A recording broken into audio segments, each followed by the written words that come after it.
Welcome back. Let's continue our discussion about limits and continuity.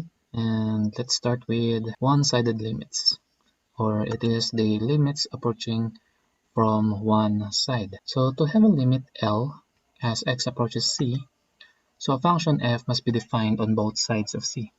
So given a function and it is defined on both sides of C, and its values f of x or yung y values natin, which is the height of the graph from the x-axis, approaches a single number L as x approaches C from either side. So dito nakikita natin na isang point lang yung ina-approach ng function as x approaches C, and that is one value lang din yung value ng f of x na ina-approach, which is a single number L from both sides. One example, so dito, given y is equal to x over absolute value of x, so yung graph natin makikita natin that on both sides, it approaches different values. So from the left, it approaches -1, and from the right, it approaches +1. So in this graph, has no limit because there is no single value L na ina-approach yung f of x. Given the right-hand limit, so it is the limit of the function of x as x approaches C from the right, which is equal to the value L. So as x approaches C, yung value ng f of x natin approaches L. Okay? If for every epsilon greater than 0, there exists a delta greater than 0 also, such that for all x, yung x is in between C and C plus delta, which is positive. And that implies that the absolute distance between the f of x minus your L is less than the epsilon. So, mayroon tayong epsilon greater than 0. There is also a delta such that yung x natin ay in between lang sa C tsaka C plus delta. It implies that yung f of x natin ay in between L lang at tsaka distance epsilon. So, x approaches C to the right means that each x involved is greater than C, and in the interval C up to C plus delta, which is this interval from C up to C plus delta, as x approaches C from the right. So from the right, it approaches C. So same process with the left-hand limit. So the limit of the function f of x as x approaches C from the left is also equal to the value of L. So dito, x natin approaches 0 from the left, and the function of x approaches a limit m or equal dun sa L. Okay? If for every epsilon greater than 0, there exists a delta greater than 0 also, such that all of x is in between the interval c minus delta hanggang c.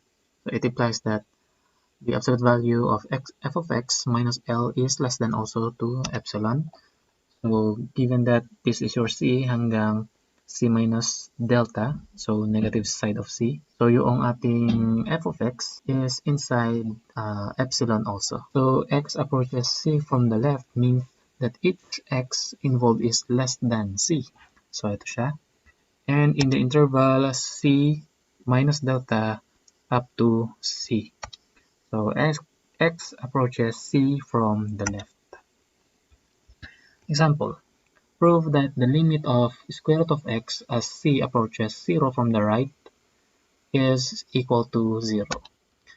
So let's have epsilon greater than 0 be given. So, and from the given equation, so the function of x is the square root of x, c is equal to 0, and L is also equal to 0.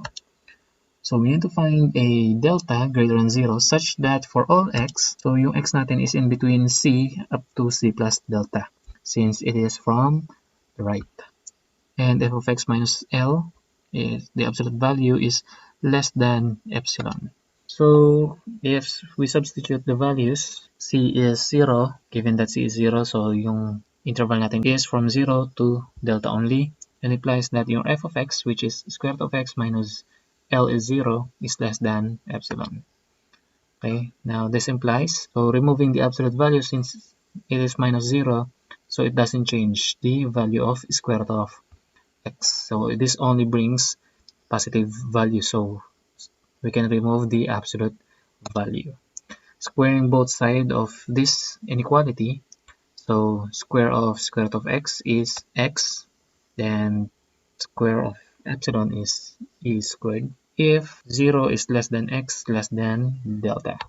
Taking that delta, okay, since we have x is less than delta, so we can have delta is equal to epsilon squared. Okay, now let's go back from this inequality. So taking that x is less than delta, which is equal to epsilon squared, it implies that square root of x is less than epsilon. So we can go back to the original implication by taking the roots of this inequality. So square root of x is less than epsilon.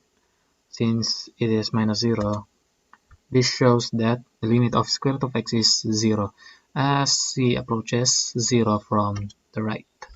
So in the graph, so ito yung f of x is equal to square root of x. And given that any epsilon, so yung ating values ng delta would be equal to epsilon squared as x approaches 0 from the right. So our next topic is about continuity. Function f is continuous at c if the limit of function as x approaches c is equal to the function value f of c. So we can just substitute what number is x approaches, and the function f is right continuous at c if the limit of the function as x approaches c from the right is also equal to the function value f of c. Function f is a left continuous at c if limit of the function as x approaches c from the left is also equal to f of c. So this means that it is continuous at c if it is both right continuous and left continuous at c. So here is an example. So the function is right continuous, so continuity to from the right. So as x approaches from the right to a, so it is right continuous at point A. And ito naman sa dulo, it is a continuity from the left. So as x approaches b, so there is a limit. So yung y of x natin, meron tayong value na ina-approach. And it is continuous from the left. Ito naman, two-sided continuity. So it has a left continuity and right continuity. Okay, as x approaches c from both sides. So this function is continuous as it is continuous at c and right continuous at c, left continuous at c.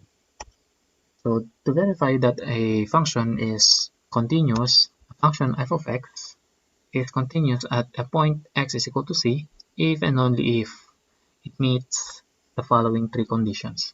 So kailangan ma-meet niya yung tatlo na to. So it is if and only if. So f of c exists. So c lies in the domain of f, meaning define yung function when the value of x is c. And the limit of f of x as x approaches c exists. So meaning nag-exist yung limit niya from both sides and it is equal to a certain value. So f has a limit as x approaches c.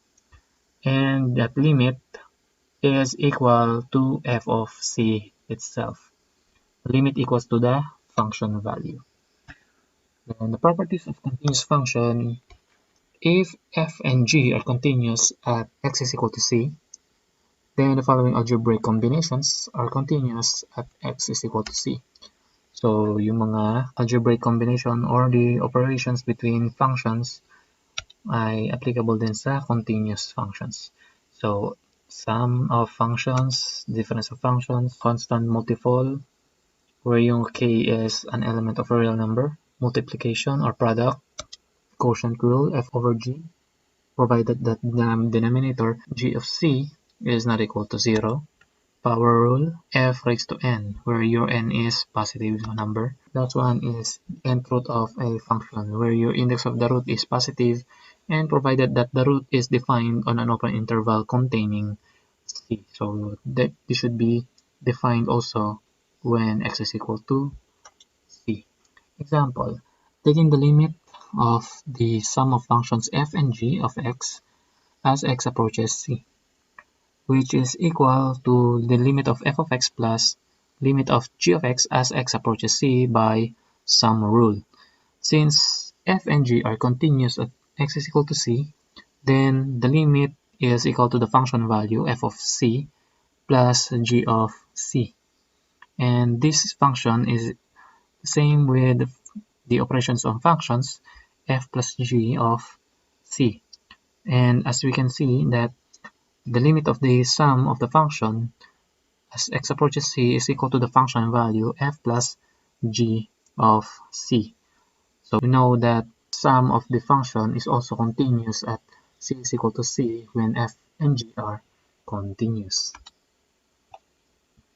So taking the limits of the continuous functions, if g is continuous at point b and the limit of f of x is equal to b as x approaches c, then the limit of the composite functions g of f of x as x approaches c is equal to g of b, and it is equal to g of the limit of f of x as x approaches c.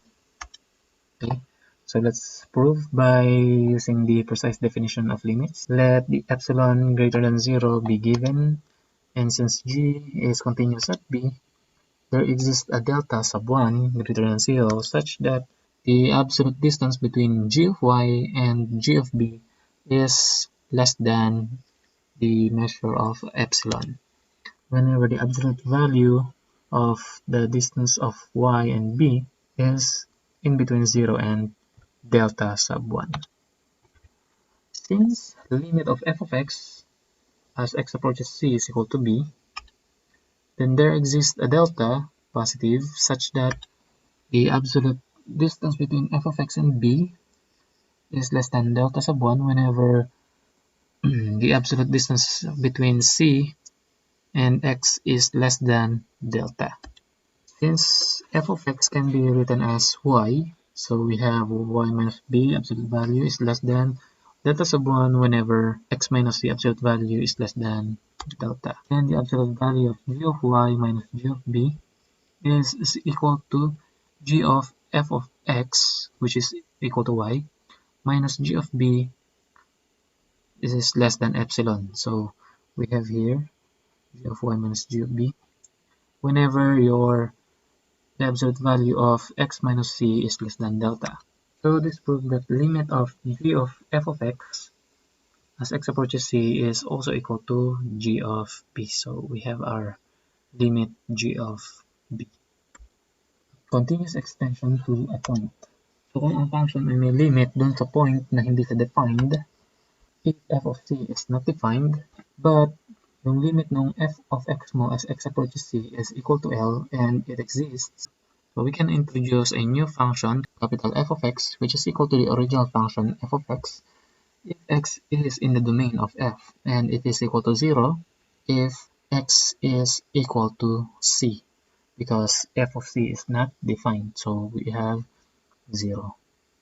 So the new function f is the continuous extension of your original function to x is equal to c, so that we can have a continuous function including x is equal to c.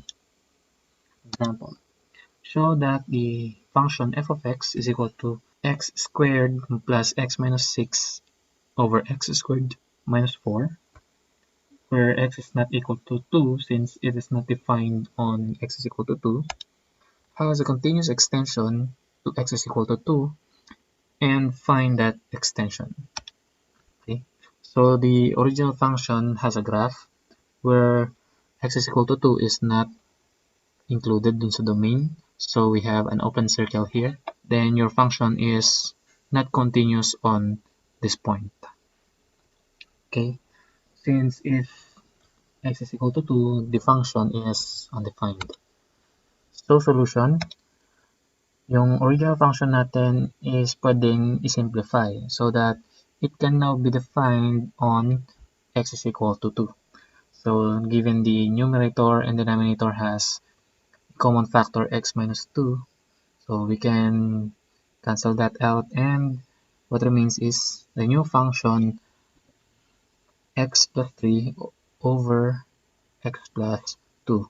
So we can now take the limit of the original function, which is equal to the limit of the new function, okay, which is now defined for x is equal to 2. So the limit of the new function is, as x approaches 2, is 2 plus 3, we have 5, and 2 plus 2, we have 4.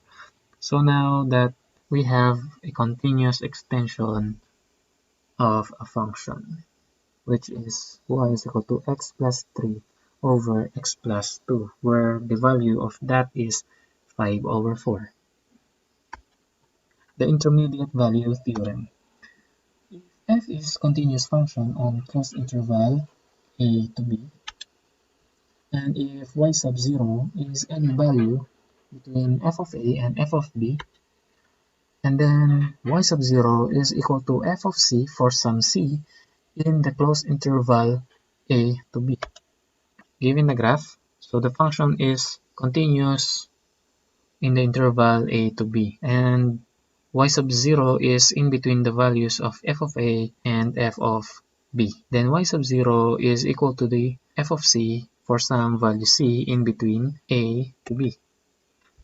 So the intermediate value theorem says that any horizontal line y is equal to 0 crossing the y-axis between f of a and f of b will cross the curve y is equal to f of x at least 1. So pwedeng multiple times niyang i-cross depende sa function over the interval a to b. Example, prove that the equation square root of 2x plus 5 is equal to 4 minus x squared has a solution. So this equality means that to find the solution, we can have the left side is equal to y is equal to square root of 2x plus 5. So that is the graph. And the right side is y is equal to 4 minus x squared.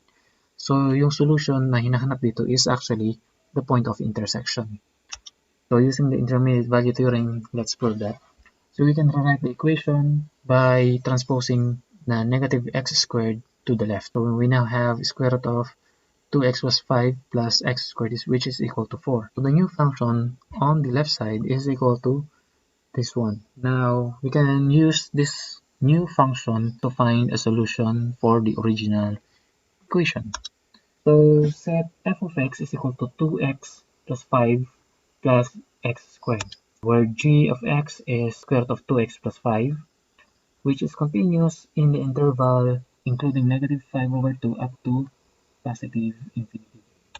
And h of x, which is x squared, which is continuous for all values of x. Now, since it is g plus h, f of x is also continuous on the interval negative 5 over 2 up to positive infinity. By trial and error, we can see that f of 0, which is from the x is equal to 0, is equal to square root of 5, which is approximately 2.24. Okay? And f of 2 is equal to square root of 9 plus 4, which is 7. Note that f is continuous in the closed interval 0 to 2. So we have our closed interval a to b, which is 0 to 2. And since y sub 0 is equal to 4, so we have the function is equal to 4, is between the values of f of 0 and f of 2, which is approximately 2.24 and 7. So we have y sub 0 is equal to 4. By the intermediate value theorem, there exists a c in the closed interval 0 to 2 such that f of c is equal to 4, and that value of c also solves the original equation, meaning if x is equal to c, it has the intersection of the two original functions.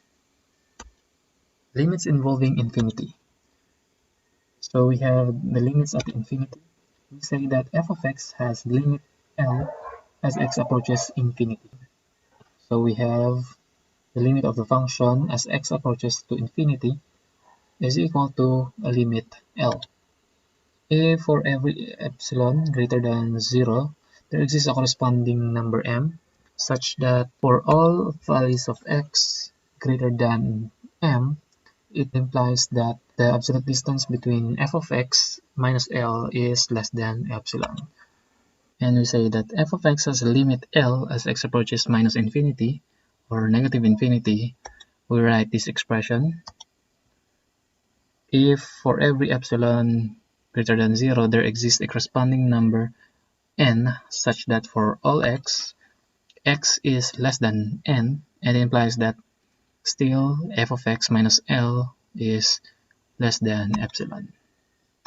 Example: show that the limit of 1 over x is equal to 0 as x approaches infinity, and limit of same function 1 over x as x to negative infinity naman is also equal to 0. Solution. So solution for A, we have, given the epsilon is positive, we must find a number m such that x is greater than m. It implies that f of x minus the limit, which is 1 over x minus 0, and its absolute value is equal to 1 over x only, is less than epsilon. Okay, from here, para matanggal yung absolute value, we can take negative epsilon less than, removing the absolute value, which is that. Okay, now we can multiply all side by x and divide all side by epsilon. So we have negative x less than 1 over epsilon and less than positive x. So we can just take this side, and now we can have x is greater than 1 over epsilon. Now this holds true if m is 1 over epsilon or any larger positive number. So from here, y is equal to 1 over x. So ito yung graph niya as x approaches positive infinity. No matter what positive value epsilon is, the graph enters this band. Okay? Whenever yung epsilon ay given, function enters the area where m is equal to 1 over epsilon. Okay? So dito lang siya papasok. Okay? So this proves that the limit of 1 over x as x approaches to infinity is equal to 0. So papunta siya sa value na 0.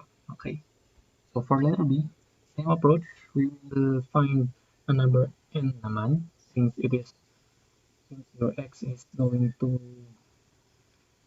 your x approaches negative infinity. So we have same approach, but x is less than n. So we have only that n should be equal to negative 1 over epsilon, or any number less than negative 1 over epsilon. Okay, so as x approaches to negative infinity, so yung graph natin ay papasok dun sa band where your x is equal to negative 1 over epsilon, and dun lang siya mag-stay. So it is always less than n, and this proves that limit of 1 over x as x approaches to negative infinity is also equal to 0. Then we have horizontal asymptotes.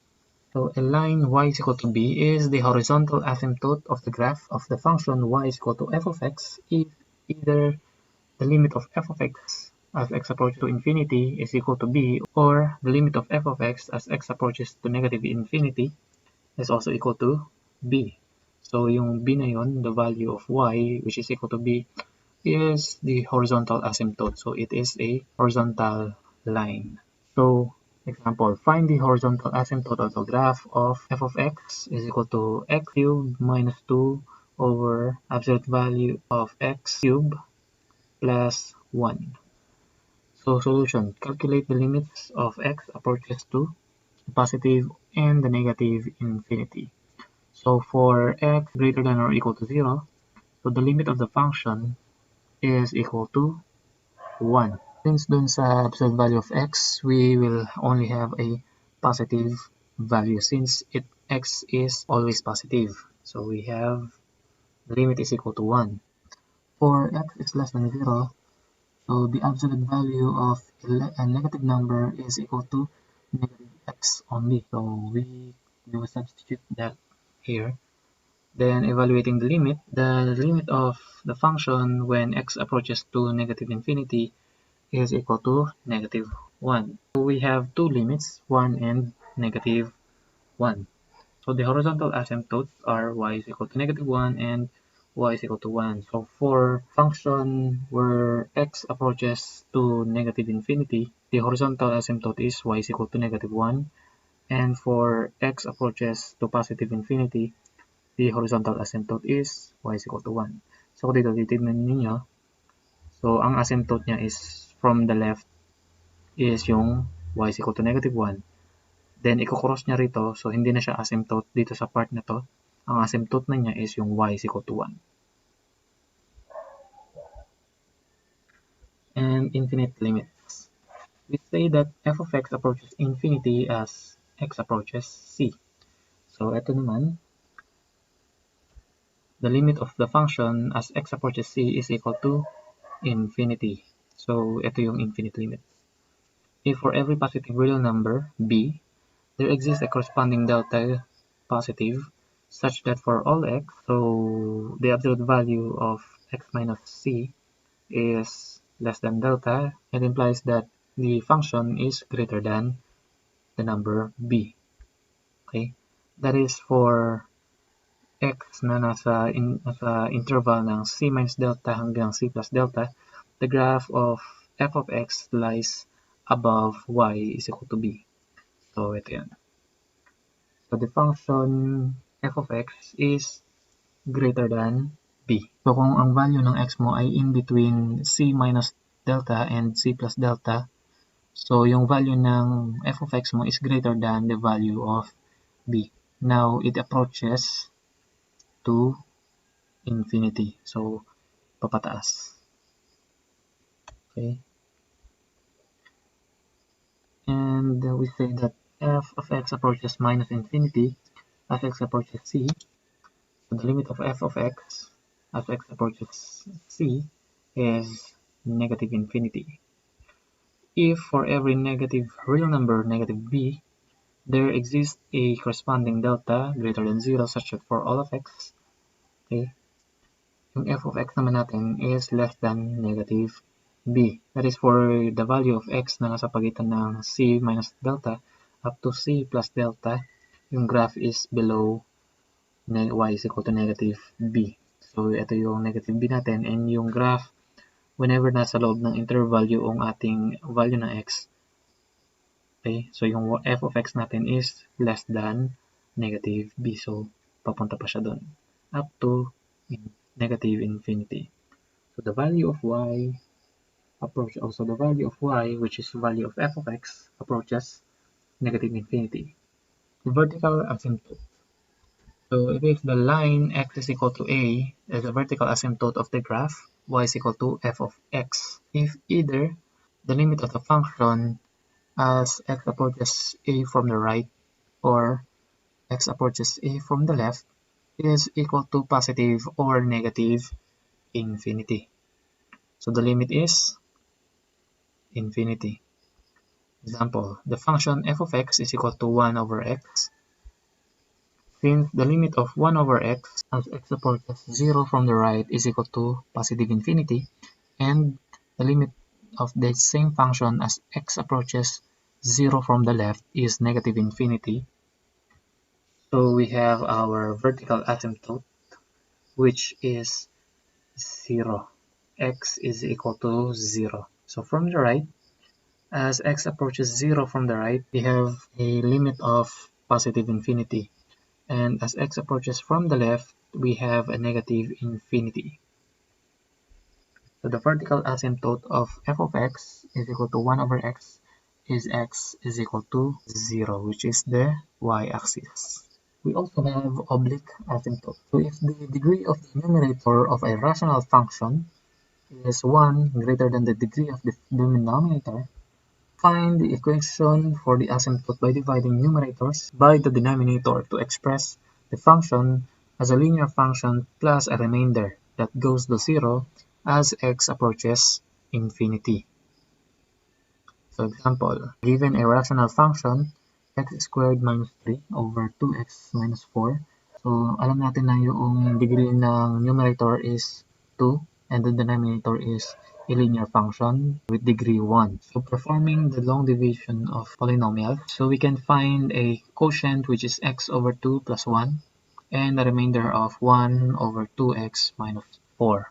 So we can change the expression of f from a rational function into a linear function x over 2 plus 1 plus a remainder that goes to 0 as x approaches to infinity. Since the variable is in the denominator, then as x approaches to infinity, so this remainder approaches 0. Now the linear function x over 2 plus 1 is actually the oblique asymptote, and the remainder is the distance between the curve and the oblique asymptote. So as x approaches to infinity, the remainder becomes 0. Same on the other side. So the original function x squared minus 3 over 2x plus 4 minus 4 can be shown as a linear function gx, okay, and a remainder that goes to 0 as x approaches infinity. Next topic is derivatives, and all of the discussion came from Thomas Calculus, 13th edition.